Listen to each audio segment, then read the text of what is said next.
পুষ্পা আমার টুনটুনির সরি ক। पुष्पा पुष्पराज मैं झुकेगा नहीं साला।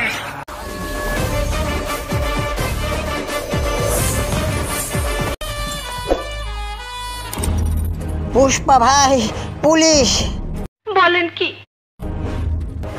কিরে পুষ্পা, আমি শুনলাম এই শীতে তুই আগুন জ্বালানোর জন্য চন্দনের লাকড়ি বিক্রি করস। সুটিয়ে লাল করে দাও। আমিও তো শুনলাম এই শীতে আপনার টুনটুনি নাকি কম্বল থেকে বাইরে না। পুষ্পা স্যার আমি না, আপনার বউ সবার কুয়া বাড়িতেছে। আরে পুষ্পা আমার টুনটুনির সরি ক।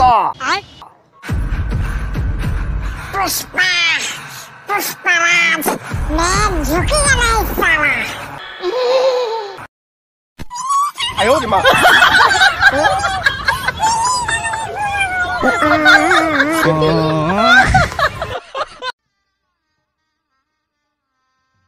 गजब बेइज्जती है।